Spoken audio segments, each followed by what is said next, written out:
Mateo capítulo 19, en el verso 13 y al verso 13 el verso 15. Hoy me gustaría, hermanos, hablar acerca de la intención o las intenciones por las que a veces podemos estar siguiendo a Cristo. La Biblia no nos oculta absolutamente nada sobre las intenciones que tiene los discípulos al comienzo de su vida de fe, vamos a ponerlo así. No nos oculta la forma en que ellos siguen a Cristo, ¿sí?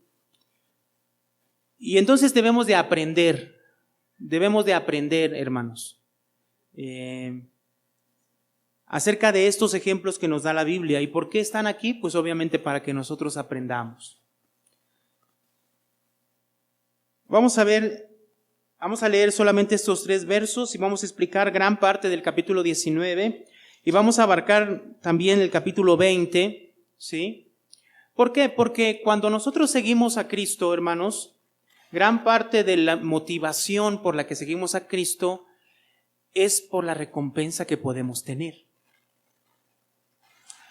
Yo me acuerdo que de hace mucho tiempo, desde hace muchísimos años, hermano, más de 40 años, la predicación de la palabra de Dios sigue siendo como el día de hoy, pero la predicación de la palabra de Dios hace 40 años era acerca de acércate a Jesús o ven a Cristo para obtener algún beneficio.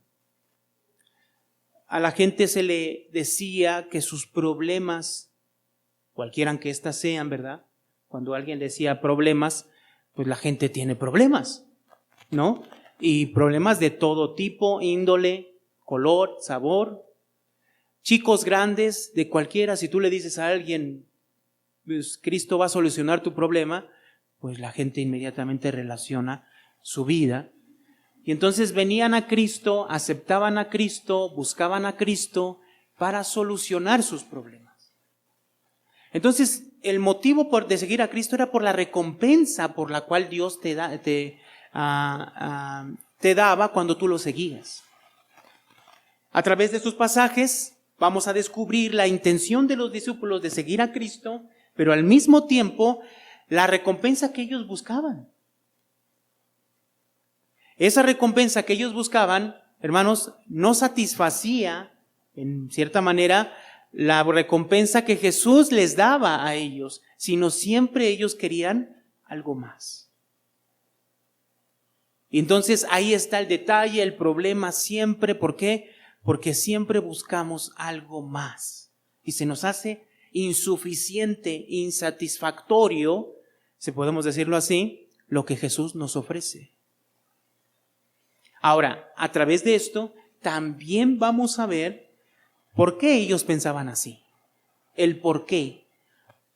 ¿Cuál es la razón del por qué ellos seguían a Cristo de esta manera al comienzo de su vida de fe? Y eso también va a ser algo para que nosotros podamos reflexionar. Porque la mayoría de las ocasiones cuando nosotros cometemos errores en nuestra fe y en el seguir a Cristo es por la falta de conocimiento de quién es Dios. Vamos a leer este pasaje, verso 13 y al verso 13 al verso 15 del capítulo 19 de Mateo. Dice así: entonces le fueron presentados unos niños para que pusiese las manos sobre ellos y orase.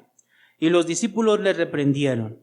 Pero Jesús les dijo: dejad a los niños venid a mí y no se los impidáis, porque de los tales es el reino de los cielos. Y habiendo puesto sobre ellos las manos, se fue de ahí. Oremos, hermanos. Señor, en esta hora delante de tu presencia estamos, Señor, agradecidos que nos permite, Señor, en tu gloriosa voluntad, el que podamos, Señor, acercarnos a ti. Gracias, Señor, porque nos permite, Señor, acercarnos a tu palabra y hoy queremos prestar oídos, Señor, a tu voz. Queremos verdaderamente, Señor, que la obra de tu Espíritu Santo abra los ojos de nuestro entendimiento y podamos, Señor, asimilar esta palabra en lo más profundo de nuestro corazón. Toma nuestras vidas, Señor, y el día de hoy, Señor, tu palabra sea quien redarguya, exhorte, reprenda, Señor, y perfeccione nuestras vidas, Señor. Te lo pedimos en el nombre de Cristo Jesús. Amén y amén. Muy bien. Estas expresiones como niños es importante verlo y examinarlo. ¿Por qué? Porque se presentan en ocasiones y repetidamente en el libro de Mateo. Si nosotros prestamos atención a este verso, dice entonces en el verso 13, le fueron presentados unos niños para que pusiese las manos sobre ellos y orase, y los discípulos le reprendieron. Pero Jesús les dijo, dejad a los niños, venid a mí, y no se los impidáis, porque de los tales, ¿qué? Es el reino de los cielos. Hermanos, repetidamente hemos visto esta expresión acerca de los niños. ¿Por qué? Porque es importante ver esto. Primero quisiera que fuéramos al capítulo 18. Aquí en el capítulo 18 ya hemos visto acerca de estos niños y cómo Jesús utiliza a un niño para hablarle a sus discípulos sobre un tema en específico. Dice el verso 18, capítulo 18, verso 1, dice, en aquel tiempo los discípulos vinieron a Jesús diciendo, ¿quién es el mayor en el reino de los cielos? ¿Sí? ¿Quién es el mayor en el reino de los cielos? ¿Cuál era la intención de los discípulos al estar con Jesús? Podemos mencionar que eran ellos mismos. Ni siquiera habían entendido en absoluto, hermanos, la vida del reino. Seguían a Jesús, estaban con Jesús, pero no comprendían, sino que sus valores, sus pensamientos y sus intenciones iban guiados ¿hacia qué? Hacia las intenciones del mundo.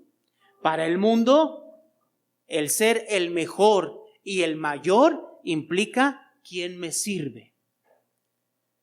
Este era el pensamiento de los discípulos. Todavía aquí vemos a unos discípulos pensando egoístamente, solamente en ellos mismos.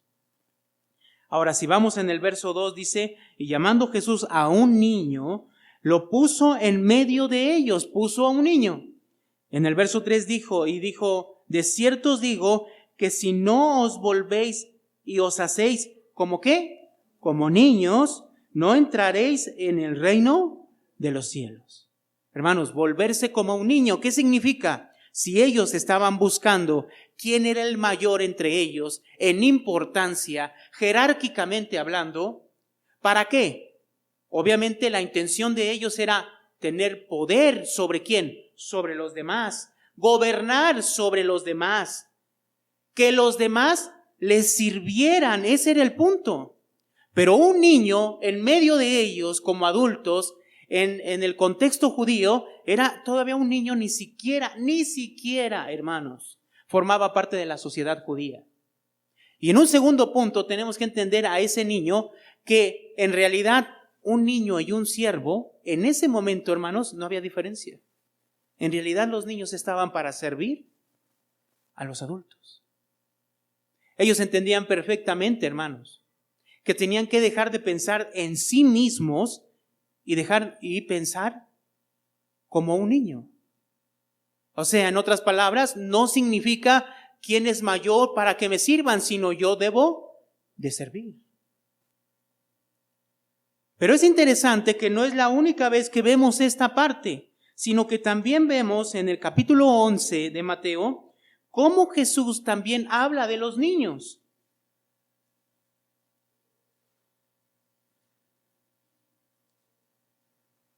En el capítulo 11, verso 25, si usted pone atención del verso 20 al verso 24, habla de ciudades que no se habían arrepentido a la predicación de Jesús. Entonces en el verso 25 dice, en aquel tiempo respondió Jesús y dijo, te alabo Padre, Señor del cielo y de la tierra, porque escondiste estas cosas de los sabios y de los entendidos y las revelaste a ¿quiénes? Es interesante, ¿no?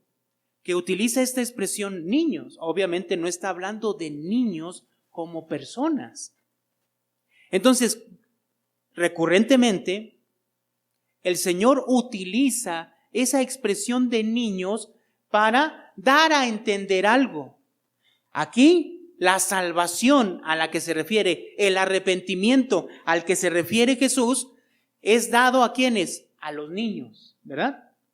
Y en el capítulo 18, cuando ellos quieren exaltarse a ellos mismos, les pone de ejemplo a un niño, hablando de la sociedad judía, el cual necesitaba protección, el cual le servía a los demás, etc. Y esta idea de los niños culmina de cierta manera en el capítulo 19, verso 13 al 15. Pero en el verso 14, hablando de los niños, dice: dejad a los niños, venid a mí, y no se los impidáis. ¿Y cuál es la razón, hermanos? Porque de los tales es el reino de los cielos. Hermanos, nosotros ya hemos visto esta expresión antes. ¿Dónde? En las bienaventuranzas. Por lo tanto, cuando nosotros vemos esta expresión de niños, no estamos hablando, Jesús se está refiriendo, puede referirse en el contexto inmediato acerca de los niños físicos, pero en realidad la intención de Jesús es, o la intención del autor Mateo, es que nosotros nos pongamos a pensar a qué se refiere como niños. Y esta expresión, porque de los tales es el reino de los cielos, ya lo habíamos visto en Mateo 5.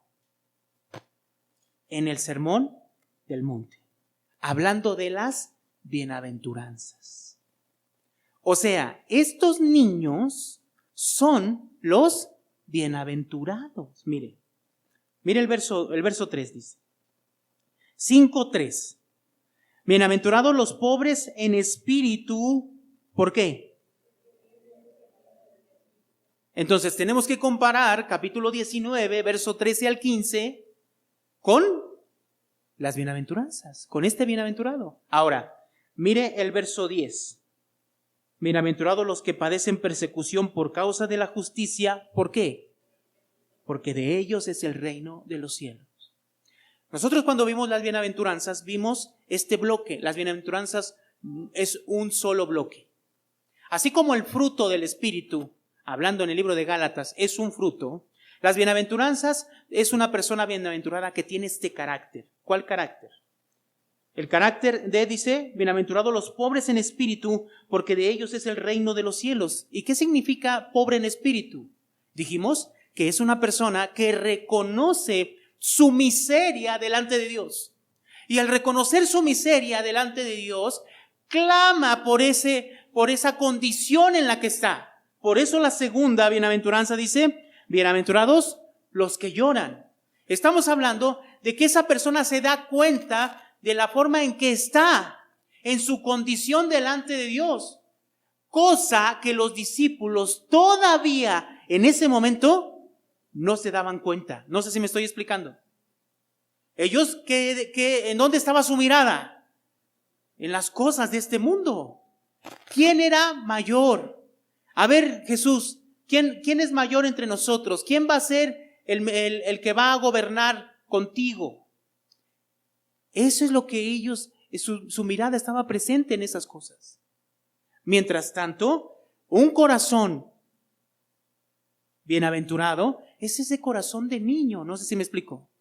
No estamos hablando de niños físicos, sino que aquella persona que reconoce su incapacidad delante de Dios, su miseria, su necesidad de Dios, de ser librado de su pecado, y llora y gime por eso. Y entonces ya al ser perdonado de sus pecados, verso 5, bienaventurados los mansos, se deja guiar. Como un caballo dijimos, ¿no? El caballo más mansito, ¿qué hace el caballo? Se va para donde tú le jales, ¿no? Verso 6, bienaventurados los que tienen hambre y sed de ¿qué? De justicia. O sea, ¿qué significa? Viven conforme a la voluntad de Dios. Buscan satisfacer la justicia de Dios. Y así podemos ir viendo. Es un carácter que debe de tener el creyente. Es el carácter del creyente, lo que estamos viendo aquí. Por lo tanto, cuando hablamos en el capítulo 19 Y Jesús enseña y dice, pero Jesús dijo, dejad a los niños, venid a mí y no se los impidáis, porque de lo tales es el reino de los cielos. Está haciendo esta relación con los bienaventurados. Eso, hermanos, contrasta totalmente con la búsqueda de Jesús que hacían tanto los judíos como los discípulos. Y entonces la Biblia nos muestra, hermanos, dos intenciones en las cuales las personas se acercaban a Jesús. ¿Por qué se acercan a Jesús? ¿Cuál es la razón por la que se acercaban a Jesús? Seguramente era para obtener algo. Pero el primer ejemplo que nos muestra lo encontramos en el capítulo 19, verso 16. Y usted conoce esta historia. Dice, entonces vino uno y le dijo, Maestro bueno, ¿qué haré para tener ¿qué? La vida eterna? Es interesante. ¿Por qué? Porque el qué haré significa algo que nosotros podemos hacer, para obtener la salvación. Y hermanos, la salvación solamente se obtiene a través de ¿quién? De la fe en Cristo Jesús. El pueblo judío siempre tuvo este problema y lo tiene hasta el día de hoy. Para el pueblo judío hoy en día veo yo algunas de sus razonamientos y no necesitas, de hecho yo he escuchado a un religioso judío que decía, no necesitas convertirte al judaísmo, simplemente lo que necesitas es ser buena persona. Y con eso obtendrás la salvación, una buena persona. Entonces nosotros tenemos que ver lo que dice Jesús en el capítulo 11.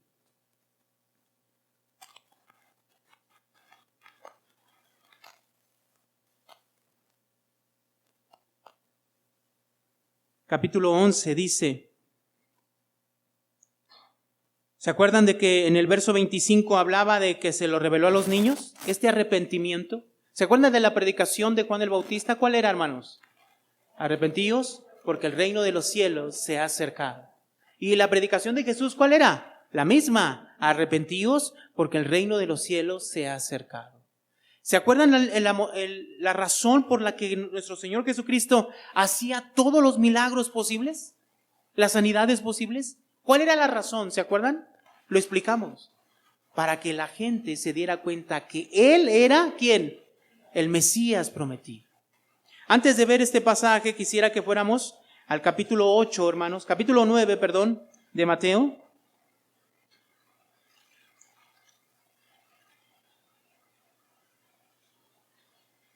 En el capítulo 9 de Mateo hay una historia que vemos acerca de un paralítico que le es llevado a Cristo. ¿Se acuerdan? A Jesús.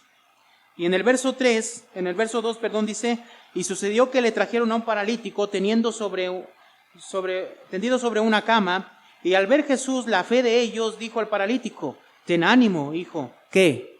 Tus pecados te son perdonados. Entonces algunos de los escribas decían dentro de sí, este blasfema. Y conociendo Jesús los pensamientos de ellos, dijo, ¿por qué pensáis mal en vuestros corazones? Porque, ¿qué es más fácil decir, los pecados te son perdonados, o decir, levántate y anda? Pues para que sepáis que el Hijo del Hombre tiene potestad en la tierra para perdonar pecados, dice entonces al paralítico, levántate, toma tu cama y vete a tu casa. Verso 7, entonces él se levantó y se fue a su casa. Jesús, ¿quién es, hermano? Es quien perdona nuestros pecados. Es en Él en que encontramos salvación. Capítulo 11, ahora sí.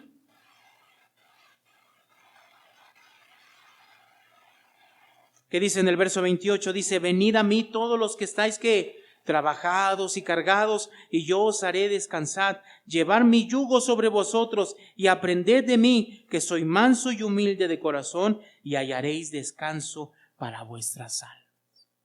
Salvación. Lo que está ofreciendo Jesús aquí es salvación. Por eso cuando este hombre en el capítulo 19, verso 16, se acerca a Jesús, no estaba entendiendo el mensaje. No estaba comprendiendo lo que Jesús estaba enseñando y transmitiendo a través de todo lo que decía y hacía. Él era en quien podían poner su fe y Él los iba a salvar. Pero el pueblo judío, entregado a sus tradiciones, entregado a sus acciones, este hombre refleja y refleja la intención del hombre, hermanos. ¿Cuál es la intención del hombre? Verso 16 dice: entonces vino uno y dijo: Maestro bueno, ¿qué haré para heredar? ¿Qué? La vida eterna. Buscamos la salvación, buscamos la vida eterna, pero a través de acciones. Este hombre buscaba esto. Pero en realidad su corazón no estaba en buscar la salvación. Miren el pensamiento de él, ¿cuál sería? Verso 17 dice: y le dijo: ¿por qué me llamas bueno? No hay bueno sino solo uno, Dios. Mas si quieres entrar en la vida, guarda los mandamientos. Le dijo: ¿cuáles? Y Jesús le dijo: no matarás, no adulterarás, no hurtarás, no darás falso testimonio.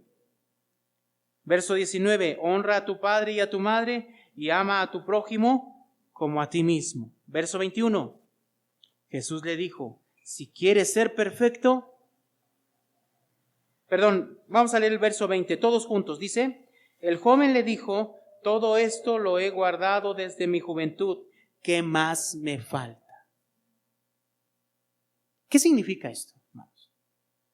¿Qué significa esto? Este hombre no estaba buscando a Jesús porque quería la vida eterna. De hecho, él, diciendo esto, él ya pensaba que era salvo. Entonces lo que quería era reconocimiento de que él estaba haciendo las cosas buenas. No, eres tú un buen hombre, tú te mereces ¿qué? La vida eterna. Era lo que quería escuchar este hombre. Todos entendemos que las buenas acciones no nos salvan, ¿verdad? Todos sabemos que por más bueno que tú seas en este mundo, no te salvas. La salvación es a través de nuestro Señor Jesucristo, de reconocerle como el Señor y Rey de nuestras vidas.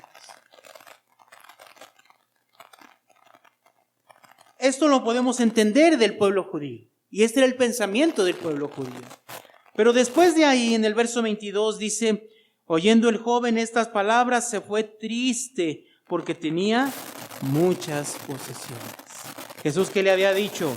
Si quieres ser perfecto, anda, vende lo que tienes y dalo a los pobres y tendrás tesoros en el cielo, y ven y sígueme. Oyendo el joven estas palabras, se fue triste porque tenía muchas posesiones.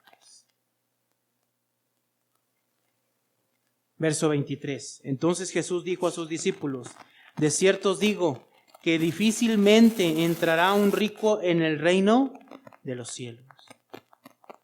Otra vez digo, ¿ves el verso 24? Que es más fácil pasar un camello por el ojo de una aguja que entrar un rico en el reino de los cielos. O sea, ¿qué significa esto? ¿Usted puede pasar un camello por el ojo de una aguja? ¿Sí lo puede o no? ¿Quién puede decirlo en el mundo que sí puede hacerlo? ¿Quién? Entonces lo que está diciendo Jesús es que es prácticamente imposible.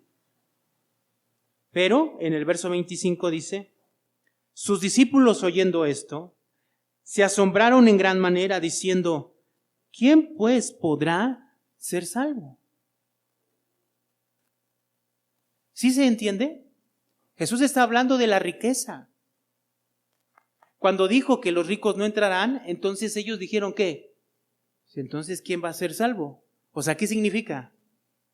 Que ellos ¿qué? ¿Ellos qué buscaban? Hermanos, ellos estaban buscando la riqueza. ¿A través de qué? Es interesante esto. ¿A través de quién? De Jesús. Ahora, ¿cuántas personas no vienen a Jesús buscando la riqueza? Hoy en día, el evangelio de la prosperidad que ha infectado, hermanos, miles, millones de iglesias, con el eslogan de que Dios te quiere prosperar, que tus sueños se van a realizar. que como somos hijos del rey, todo nos debe de ir bien, tenemos que tener casas, que si tienes un trabajo tú debes de ser el gerente, es más, debes ser el segundo del dueño, es más, no, debes de ser el dueño. Con esa mentalidad de estas personas, que si dicen que si tú eres cristiano debes de ser cabeza y no cola, y para ellos cabeza es ser los influyentes, los importantes, los estar en puestos importantes, etcétera. Como si eso garantizara que las personas se voltearan a ver a Cristo. No es así. Entonces, primero vemos a personas externas buscando la salvación y la vida eterna a través de sus acciones. Pero estos discípulos, estando en el núcleo de Cristo, ¿qué buscaban? Hermano, buscaban satisfacción personal, la prosperidad personal. Buscaban lo que no habían encontrado en el mundo, lo estaban buscando a través de ¿quién? De Cristo. Entonces, ¿quién puede ser salvo? Dice. Verso 26 dice, y mirándolos Jesús les dijo, para los hombres esto es imposible, mas para Dios ¿qué? Este pasaje es uno de los pasajes más mal interpretados de toda la Biblia. ¿Por qué? Porque este pasaje no está diciendo, pues Dios puede hacerte rico a pesar de lo que tú quieras. O Dios te va a dar todo lo que tú quieras. Porque para Dios nada es imposible, todo es posible. No, así no es este pasaje. Está hablando de salvación. Está diciendo es imposible que un rico, que una persona que piensa en el dinero, que ama en el dinero, que busca el dinero, que busca el satisfacer todos los deleites en esta vida, es imposible que se salve. Pero Dios dice que, Jesús que les dijo, para los hombres esto es imposible, mas para Dios, entonces Dios ¿qué puede hacer? Puede hacer que cualquier persona deje los bienes, las riquezas en este mundo y busque, hermanos, satisfacer la voluntad de Dios. Ahora, con esto no estoy diciendo que el dinero sea malo, porque el dinero, es algo inanimado, hermanos. Pablo dijo que el amor al dinero es, hermanos, la raíz de todos los males. El amor al dinero no es el dinero. Aquí vemos entonces dos ejemplos de cómo estaban buscando a Jesús. Uno tenía el dinero, uno tenía el dinero y no fue capaz de dejarlo por seguir a Cristo, pero los otros buscaban el dinero. ¿A través de quién? A través de Cristo. De hecho, verso 27 dice, miren lo que dice aquí. Vamos a leerlo juntos, todos juntos. Dice, entonces respondiendo Pedro le dijo, he aquí, nosotros lo hemos dejado todo y te hemos seguido. ¿Qué pues tendremos? ¿Qué pues tendremos? ¿Qué pues tendremos? O sea, ¿qué significa esto? Todavía no comprendían, hermanos, de quién era Jesús y lo que ellos estaban recibiendo a través de Jesús. ¿Qué pues tendremos? Ahora, ¿a qué se refiere esto de qué pues tendremos? Si vamos al capítulo 20, la Biblia nos descubre ya de manera más amplia cuál era la intención de ellos. ¿Por qué seguían a Jesús? Ahí en el verso 20 del capítulo 20 dice, entonces se le acercó la madre de los hijos de Zebedeo con sus hijos, postrándose ante él y pidiéndole algo. Él le dijo, ¿qué quieres? Ella le dijo, ordena que en tu reino se sienten estos dos hijos míos, el uno a tu derecha y el otro a tu izquierda. ¿Qué significa esto? Para ellos Jesús iba a ir a Jerusalén y como el Mesías los iba a librar, era un libertador, era un salvador, ellos lo veían terrenalmente, obviamente. Entonces, Jesús va a llegar a reinar a Jerusalén, va a poner su imperio, su reino en Jerusalén. Entonces, alguno de nosotros tiene que estar a su derecha y a su izquierda. La mano derecha, ¿no?, del rey. No sé si han visto esos programas donde hablan de la mano del rey, ¿no? La mano que ejecutaba, el que aconsejaba, el que estaba con el rey todo el tiempo, y era el segundo del rey y podía hacer y deshacer como él quisiera. Todos le servían, todos le honraban. Es lo que querían. En realidad, la Biblia lo que nos está descubriendo aquí era por qué los discípulos seguían a Jesús. Buscaban satisfacer, hermanos, su codicia a través de Cristo. Eso es lo que ellos querían. Dice aquí el verso 22. Entonces Jesús respondiendo dijo, no sabéis lo que pedís. O sea, si realmente no sabían, ¿por qué? ¿Podéis beber del vaso que yo he de beber y ser bautizados con el bautismo que yo soy bautizado? Y ellos dijeron, ¿qué? Hermanos, no sabían a qué se refería Jesús. Ellos en este momento no sabían nada. ¿Sabe a qué se refería Jesús con el vaso? ¿Se acuerdan? ¿Sí saben? ¿No? En el Getsemaní, a punto de ser ya apresado por Judas y los que venían con él, Jesús va al Getsemaní, se aleja un poco de los discípulos y ora, ¿no? 3 veces, pidiendo ¿qué? Si es posible que pase esta copa de mí, pero que no se haga mi voluntad. ¿Y esa copa qué representaba? Su muerte. Su muerte. Entonces, cuando Jesús le dice a los discípulos en el 22, ¿podéis beber del vaso que yo he de beber? Y del bautismo con que suele ser bautizado, se refería a su muerte. Pero ellos pensaron que era un vaso y un bautismo normal. Hermanos, no entendían nada.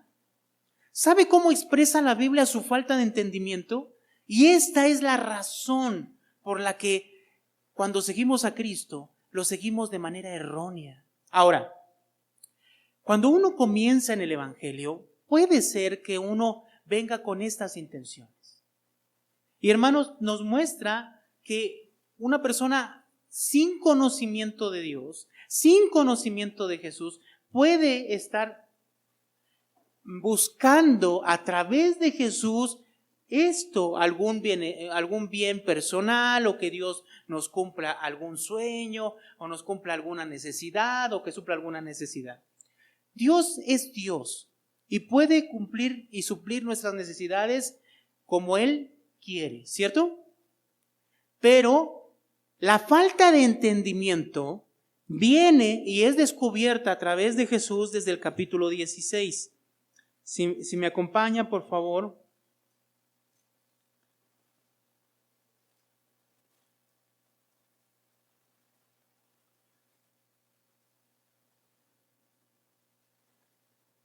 En el verso 5 dice, llegando sus discípulos al otro lado, se habían olvidado de traer pan, y Jesús les dijo, mirad, guardaos de la levadura de los fariseos y de los saduceos.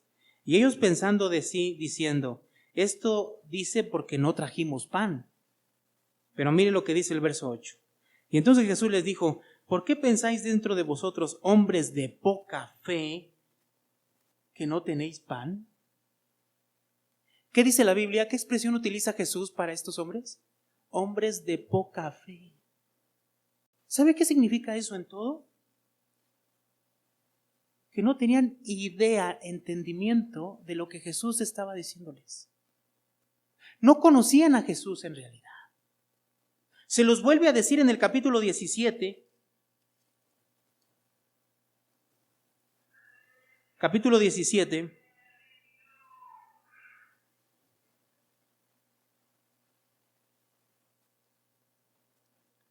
En el verso 20 dice, verso 19 dice, Viniendo entonces los discípulos a Jesús, aparte dijeron, ¿por qué nosotros no pudimos echarlo fuera? Ellos no habían podido echar fuera a un demonio, ¿se acuerdan? Y entonces llegando Jesús, el Padre aborda a Jesús y le dice, tus discípulos no pudieron. Jesús expulsa al demonio y entonces sus discípulos se acercan a Jesús y le dicen, ¿por qué no pudimos nosotros? Y Jesús en el verso 20 les dice, por vuestra, ¿qué? Poca fe. ¿Qué es la poca fe, hermanos? Es el poco conocimiento de Dios, el poco entendimiento de Jesús, de quién es Jesús, de lo que Él vino a darnos. Ellos no comprendían, no entendían en ese momento a qué Jesús había venido. Cuán bendecidos y bienaventurados eran ellos por tener a Jesús. Que lo que ellos podían experimentar a través de Jesús no se comparaba en nada con lo que ellos buscaban personalmente. No sé si me explico. Hablaban, vamos a decirlo así, tonterías. Cuando Jesús les decía algo, no comprendían nada. Esa es una persona de poca fe. Y cuando una persona no comprende las cosas de Dios, no tiene conocimiento de la palabra de Dios, puede seguir a Dios y a Jesús con motivos erróneos. ¿Para qué? Para a través de Jesús cumplir sus deseos, anhelos, propósitos. Es que Dios me tiene que dar esto, tiene que solucionar esto. Dios lo tiene que hacer porque ahora le sigo. Y es que si le seguimos nos va a ir bien. Y a veces pensamos eso, hermanos, a través de ¿quién? De Jesús. Pero la Biblia nos enseña que no. Y en el capítulo 20 nos recuerda y nos enseña que ellos lo que buscaban era un puesto político. Dinero, poder. ¿Sí? A eso es lo que ellos buscaban. Entonces, cuando regresamos al capítulo 19, Pedro, al escuchar las palabras de Jesús, cuando dice el capítulo 26, y mirando Jesús les dijo, para los hombres esto es imposible, mas para Dios todo es posible. Pedro responde en el 27 y le dijo, he aquí nosotros lo hemos dejado todo y te hemos seguido. ¿Qué? Hermanos, ¿qué nos ofrece Jesús? La salvación, la vida eterna. Es lo que nos ofrece. Pero para ellos no era así. ¿Por qué? Por su poca fe. Porque no comprendían, no entendían, no podían comprender, no tenían entendimiento en ese momento de quién era Jesús. Para ellos Jesús era quien podía solucionar sus problemas. Entonces, ¿qué dice en el verso 28? Y Jesús le dijo, de cierto os digo que en la regeneración, cuando el Hijo del Hombre se siente en el trono de su gloria, vosotros que habéis seguido también, os sentaréis sobre 12 tronos para juzgar a las 12 tribus de Israel. Entonces, ¿qué le está diciendo? Ustedes se van a sentar también sobre 12 tronos. Y eso es importante para nosotros ahora. Aquí nos vamos a involucrar ahora nosotros. ¿Por qué? Porque podríamos pensar que lo que Jesús le está diciendo a ellos es que ellos, al ser esos 12 discípulos principales, hermanos, en realidad van a tener un puesto en ese reino glorioso de Dios, van a tener un puesto especial.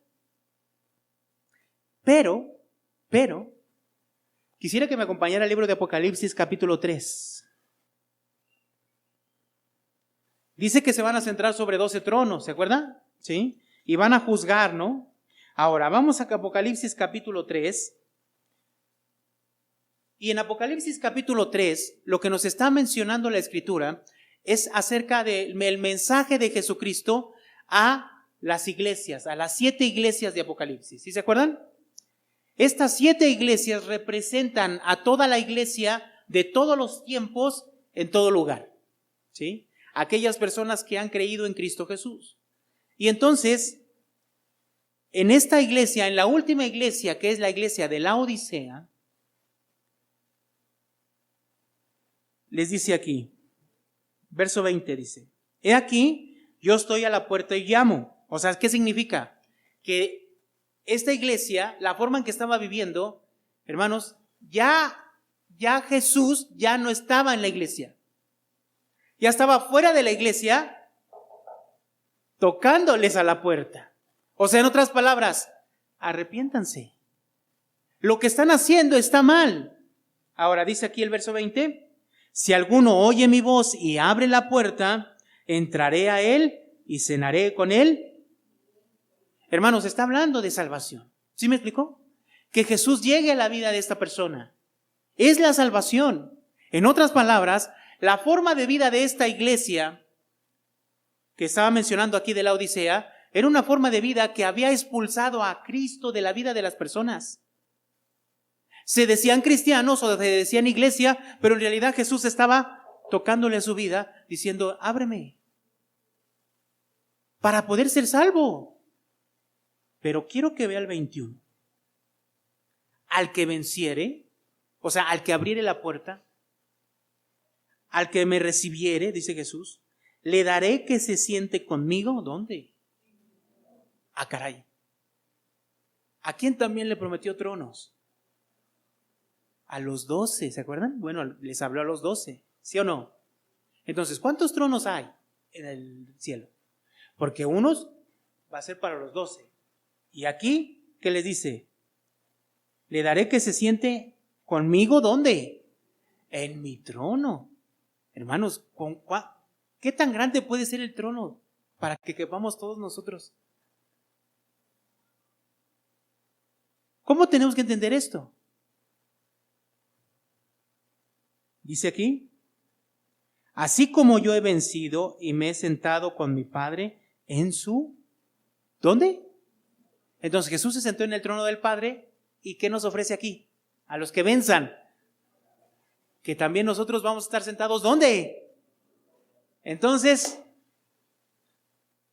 ¿qué significa esto?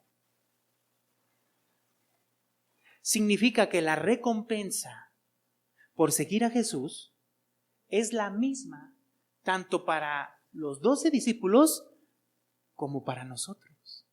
¿Y cuál es la recompensa? Estar donde está Jesús. ¿Sí me explico, hermanos? En el trono del Padre.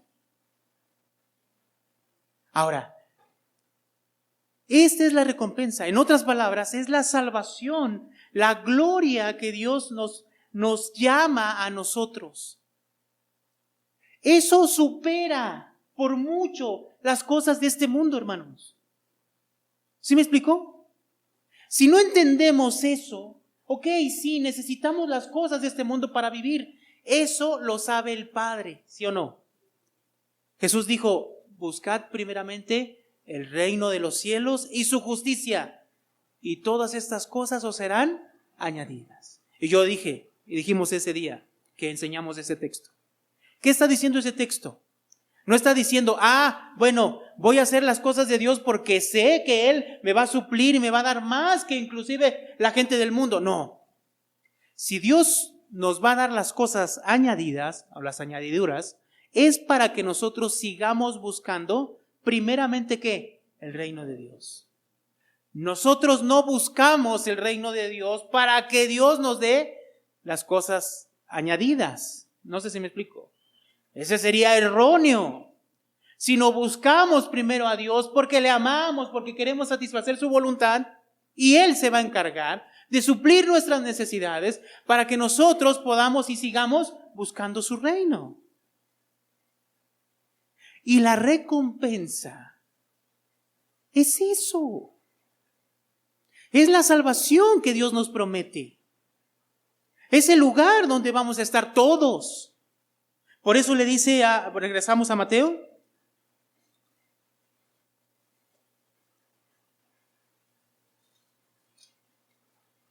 (19)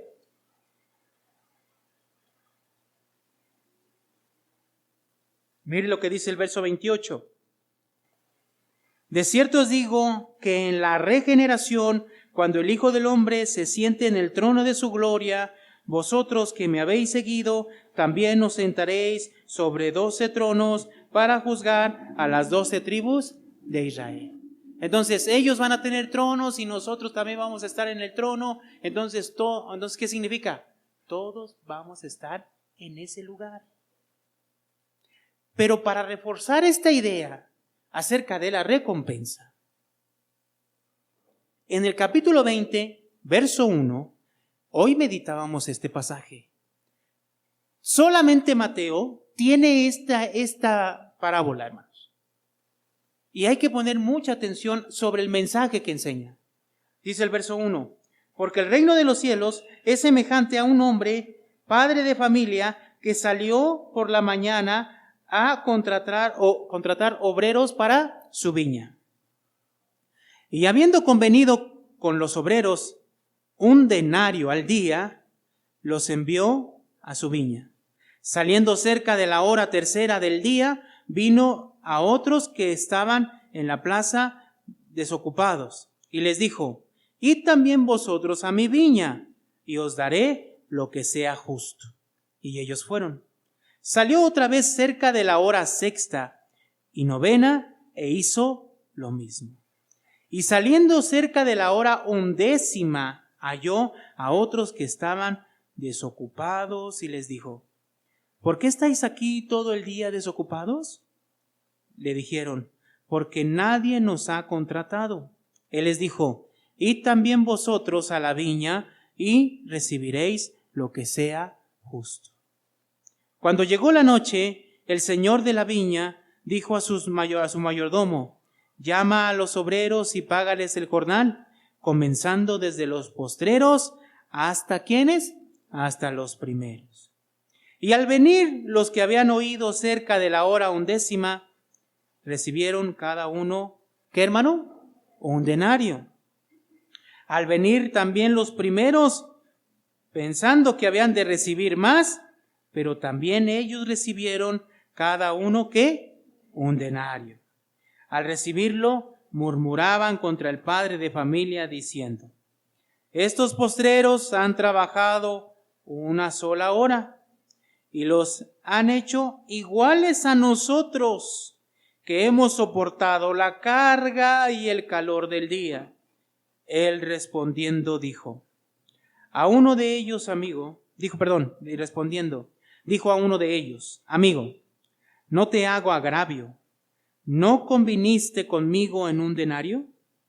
Toma lo que es tuyo y vete. Pero quiero dar a este postrero como a ti.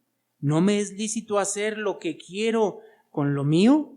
¿O tienes tú envidia porque yo soy bueno? Así los primeros serán postreros y los postreros primero, porque muchos son llamados, mas poco los escogidos. ¿Qué significa esta parábola? Todos recibieron el mismo pago, ¿o no? Es el mismo pago para todos. Los que empezaron desde la mañana, los que empezaron al mediodía, a las 3 de la tarde, y los que empezaron a las 5 de la tarde y nada más trabajaron una hora, recibieron exactamente lo mismo. ¿Por qué buscamos a Jesús? Por la salvación. Una vez me acuerdo que estábamos nosotros en una clase en el Instituto de Todas las Naciones, así se llama el instituto, y como es por línea, hay varias personas que son de otras religiones, de otras denominaciones, y hablando acerca de la recompensa, hubo un momento en que hablamos acerca del libro de Mateo y las recompensas, y cuando se dio este tema, uno de los hermanos dijo lo siguiente, dijo: no, a esto no se refiere a la salvación, eso ya la tenemos. Se refiere entonces a que nosotros tenemos que vivir de otra manera, buscar que allá en el cielo haya casas, haya lugares especiales para nosotros dependiendo del esfuerzo que tengamos. Y créame que ese pensamiento tiene muchísimos años. Es un pensamiento que se ha gestado. Tú quieres, la salvación ya está. Ahora necesitas tú hacer obras, hacer cosas para que ese lugar sea arreglado como tú te lo mereces. Y mucha gente ha dado el ejemplo de aquí. Si tú quieres mármol, ¿cómo tienes que vivir? ¿Qué tanto tienes que trabajar? No sé si me explico. Y entonces eso se vuelve ¿en qué? En obras. Se vuelve en obras. ¿Qué haré para heredar la vida eterna? ¿No dijo el hombre rico? Mientras más hagas, más pisos vas a tener. Hasta un jacuzzi o piscina en el patio. Ah, claro. Y a lo mejor no va a ser en Cuautepec, va a ser en las lomas, ¿no? En las lomas de Cuautepec. ¿Dónde la quieres? En zona residencial. Hay fraccionamientos también allá. Si lo quieres allá, entonces tienes que hacer más. ¿Sí me explicó? Hay ese tipo de mensaje, hermano. ¿Por qué seguimos a Jesús? Él ofrece salvación y vida eterna. Si eso se te hace poco a ti, hermano, es porque tu mirada todavía no está en las cosas de Dios, sino en las cosas del mundo. Y eso significa que tu entendimiento de Dios es muy pobre. Si tú todavía crees que Dios vino para solucionar tus problemas, y no estoy diciendo que Dios no obre en nosotros conforme a su voluntad, porque lo puede hacer si Él quiere. Puede sanar a alguien si Él quiere. Pero nosotros le buscamos por lo que Él nos ofrece, que trasciende más allá de este mundo. No sé si me explico. Lo que Él nos ofrece es estar con Él donde Él está, con el Padre, a la diestra del Padre, en el trono del Padre. En otras palabras, es la gloria que Él nos ofrece. Y supera por mucho lo que nosotros podamos tener en este mundo. Hermanos, ¿cuál es la motivación de seguir a Cristo? Seguimos a Cristo por lo que Él es, porque le reconocemos como el Señor de nuestras vidas. Y la pasión por la cual venimos y estamos aquí no es porque nos vaya a dar algo especial, sino porque Él ya nos lo dio. No sé si me explico, hermanos. ¿Amén? Ya nos lo dio y es tan grande lo que nos ha dado que no se compara en nada con lo que yo puedo obtener en este mundo, que es momentáneo, temporal, que se acaba. Nosotros nos acabamos. Claro. Eso significa que si no entendemos, hermanos, la única manera de dejar de pensar de esta manera como pensaban ellos es a través de conocer a Dios. Es la única manera. No existe otra. Es dejar que esa fe crezca en el conocimiento de Dios. Así como ellos, cuando vino el Espíritu Santo en el Pentecostés, empezaron a entender y a crecer en su fe. Si nosotros no crecemos en el conocimiento de Dios, en la palabra de Dios, y no conocemos quién es nuestro Dios, quién es Jesús, quien ha hecho esa obra de salvación en nosotros, nosotros seguiremos sin entendimiento, con poca fe y siguiendo a Jesús con motivos erróneos. ¿Por qué sigues a Jesús, hermano? Imagínate a Pedro diciéndole: Jesús, nosotros ya te seguimos. ¿Qué vamos a tener? Yo creo que Jesús tuvo mucha paciencia, ¿no cree? Así como la tiene con nosotros ahora. Oremos, hermano.